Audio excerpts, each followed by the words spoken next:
नमस्कार दोस्तों।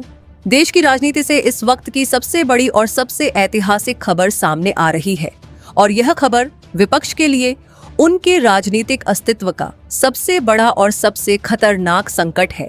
दोस्तों, राज्यसभा देश का सबसे महत्वपूर्ण और सबसे शक्तिशाली उच्च सदन, और आज इस उच्च सदन में भारतीय जनता पार्टी और राष्ट्रीय जनतांत्रिक गठबंधन की एक ऐसी ताकत बन रही है जो भारत के संसदीय इतिहास में पहले कभी नहीं देखी गई। दोस्तों, 2/3 बहुमत यानी वो जादुई आंकड़ा जिससे संविधान बदला जा सकता है, जिससे वो कानून बनाए जा सकते हैं तो जो विपक्ष रोकना चाहता है, जिससे परिसीमन, समान नागरिक संहिता, एक देश एक चुनाव सब पारित, और आज राष्ट्रीय जनतांत्रिक गठबंधन इस जादुई आंकड़े से सिर्फ 13 कदम दूर है, सिर्फ 13 सांसद। दोस्तों, ये खबरें कांग्रेस को, आम आदमी पार्टी को, तृणमूल कांग्रेस को और पूरे विपक्ष को कंपा रही है। आज इस पूरी कहानी को एक एक परत उठाकर बताएंगे, लेकिन पहले अभी लाइक करें, शेयर करें, सब्सक्राइब करें घंटी के निशान के साथ। पहली बड़ी कहानी, राज्यसभा का वो जादुई आंकड़ा और उसका महत्व। दोस्तों, पहले समझिए राज्यसभा में 2/3 बहुमत क्यों इतना जरूरी है। राज्यसभा में कुल 245 सदस्य हैं। 2/3 बहुमत के लिए 164 सदस्यों की जरूरत है। यह आंकड़ा संविधान संशोधन के लिए चाहिए, यानी परिसीमन, समान नागरिक संहिता, एक देश एक चुनाव, 230वां संशोधन, यह सब तभी पारित होंगे जब दोनों सदनों में 2/3 बहुमत हो। और आज राष्ट्रीय जनतांत्रिक गठबंधन इससे सिर्फ 13 कदम दूर है। दूसरी बड़ी कहानी, वो पूरा नंबर गेम, एक एक आंकड़ा। दोस्तों, अब देखिए राज्यसभा में राष्ट्रीय जनतांत्रिक गठबंधन की पूरी ताकत। अकेले भारतीय जनता पार्टी 114 सदस्य, बंगाल से 3 नई सीटें जीतने के बाद 117, राष्ट्रीय जनतांत्रिक गठबंधन के सहयोगी दल 26 सदस्य, झारखंड से 3 राष्ट्रीय जनतांत्रिक गठबंधन समर्थित निर्दलीय 3, कुल राष्ट्रीय जनतांत्रिक गठबंधन 146 और 7 नामित सदस्य जो परोक्ष रूप से सत्ता पक्ष के साथ, यानी कुल 153। दोस्तों, 2/3 बहुमत के लिए 164 चाहिए और अभी है 153, यानी सिर्फ 13 की कमी। तीसरी बड़ी कहानी, आम आदमी पार्टी की वो टूट जिसने सबसे बड़ा फर्क डाला। दोस्तों, इस पूरे बदलाव में सबसे बड़ी और सबसे महत्वपूर्ण भूमिका आम आदमी पार्टी की टूट ने निभाई। इसी साल अप्रैल में आम आदमी पार्टी के 7 बड़े राज्यसभा सांसदों ने पार्टी से इस्तीफा दिया और भारतीय जनता पार्टी के सांसद के रूप में शपथ ली। वो 7 नाम, राघव चड्ढा, संदीप पाठक, हरभजन सिंह, स्वाति मालीवाल, अशोक मित्तल, राजेंद्र गुप्ता और विक्रमजीत सिंह साहनी।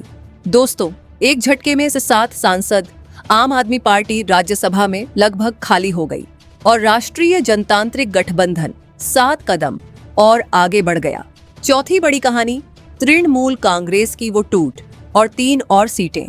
दोस्तों, इसके बाद तृणमूल कांग्रेस के 3 बड़े राज्यसभा सांसदों ने पार्टी और राज्यसभा दोनों से इस्तीफा दिया।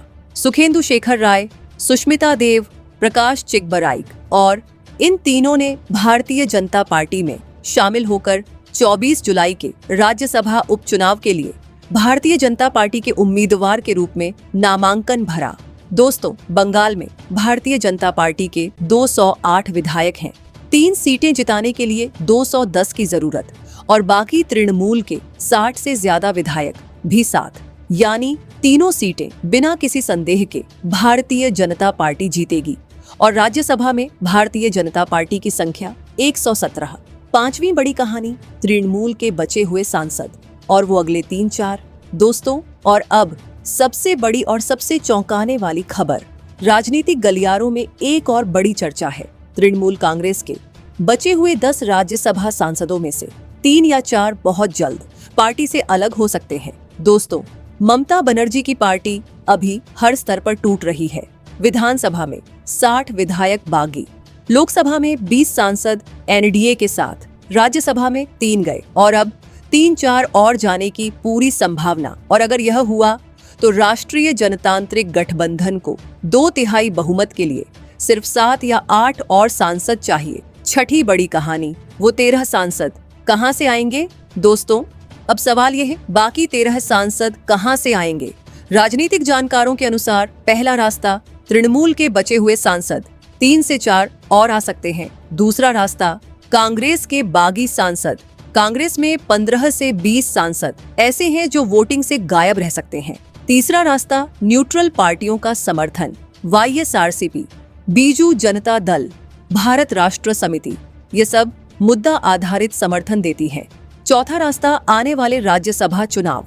जैसे जैसे राज्यसभा की सीटें खाली होती जाएंगी और भारतीय जनता पार्टी शासित राज्यों से नए सांसद आएंगे। दोस्तों, यह 13 बहुत जल्द पूरे हो जाएंगे। 7वीं बड़ी कहानी, विपक्ष की वो बेचैनी और उनका वो डर। दोस्तों, इन सब खबरों के बाद पूरा विपक्ष बेचैन है, परेशान है, डरा हुआ है। कांग्रेस के नेता आपस में इमरजेंसी बैठकें कर रहे हैं। आम आदमी पार्टी पहले से टूट चुकी है, तृणमूल कांग्रेस बिखर चुकी है और समाजवादी पार्टी इसकी को डरी हुई है, क्योंकि भी अगर राष्ट्रीय जनतांत्रिक गठबंधन को दोनों सदनों में 2/3 बहुमत मिल गया तो वो हर विधेयक पारित करेंगे और विपक्ष सिर्फ देखता रहेगा। 8वीं बड़ी कहानी, वो 3 बड़े विधेयक जो इस ताकत से पारित होंगे। दोस्तों, जब राज्यसभा में 2/3 बहुमत होगा, पहला विधेयक परिसीमन, मुस्लिम बहुल लोकसभा सीटें टूटेंगी और वो सीटें जो विपक्ष के लिए सबसे सुरक्षित थीं, वो अब सुरक्षित नहीं रहेंगी। दूसरा विधेयक 230वां संशोधन, 30 दिन जेल तो पद जाएगा। कांग्रेस के 2 मुख्यमंत्री भ्रष्टाचार के आरोपों में फंसे हैं। यह विधेयक उन्हें सबसे ज्यादा डराता है। तीसरा विधेयक, एक देश एक चुनाव, रिपोर्ट तैयार है, बस 2/3 बहुमत का इंतजार है। 9वीं बड़ी कहानी, अमित शाह की वो रणनीति, पहले राज्यसभा फिर लोकसभा। दोस्तों, अमित शाह की रणनीति बहुत साफ और बहुत दूरदर्शी है। राज्यसभा कभी भंग नहीं होती। एक बार जो विधेयक राज्यसभा में पारित हो जाए, वो हमेशा के लिए पारित रहता है, सिर्फ लोकसभा में लाना पड़ता है। इसीलिए अमित शाह पहले राज्यसभा में संविधान संशोधन विधेयक पारित कराना चाहते हैं और इसके लिए उन्होंने एक सांसद जोड़ा है। आम आदमी पार्टी से 7, तृणमूल से 3 और अब 3 और। यह सब एक बड़ी और सुनियोजित रणनीति का हिस्सा है। और अब वो 5 सवाल जो आज पूरे देश में गूंज रहे हैं। पहला सवाल, राज्यसभा में राष्ट्रीय जनतांत्रिक गठबंधन के पास 153, 2/3 के लिए चाहिए 164, सिर्फ 13 की कमी। क्या आने वाले कुछ महीनों में यह 13 की कमी पूरी हो जाएगी? दूसरा सवाल, आम आदमी पार्टी के 7 सांसद गए, तृणमूल के 3 गए, 3 और जाने की संभावना। कांग्रेस के सांसद वोटिंग से गायब रहेंगे। क्या यह विपक्ष का अब तक का सबसे बड़ा और सबसे ऐतिहासिक बिखराव है? तीसरा सवाल, परिसीमन, 230वां संशोधन, एक देश एक चुनाव, समान नागरिक संहिता, ये सब 2/3 बहुमत से पारित होंगे। क्या यह भारत के इस राजनीतिक और संवैधानिक इतिहास का सबसे बड़ा बदलाव होगा? चौथा सवाल, अमित शाह ने एक सांसद जोड़ा, आम आदमी पार्टी टूटी, तृणमूल टूटी, कांग्रेस में बागी। क्या अमित शाह की यह रणनीति भारतीय राजनीति की सबसे बड़ी और सबसे चतुर रणनीति है?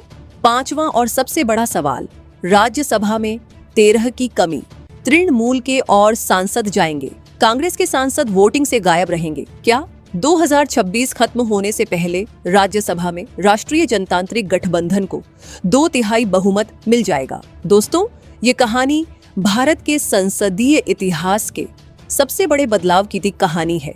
जब किसी गठबंधन के पास दोनों सदनों में 2/3 बहुमत हो तो वो इतिहास बदल सकता है, संविधान बदल सकता है और देश को एक नई दिशा दे सकता है। और आज नरेंद्र मोदी और अमित शाह उसी दिशा में एक कदम बढ़ा रहे हैं। हर अपडेट सबसे पहले यही मिलेगा। अभी लाइक करें, अभी शेयर करें, अभी सब्सक्राइब करें घंटी के निशान के साथ।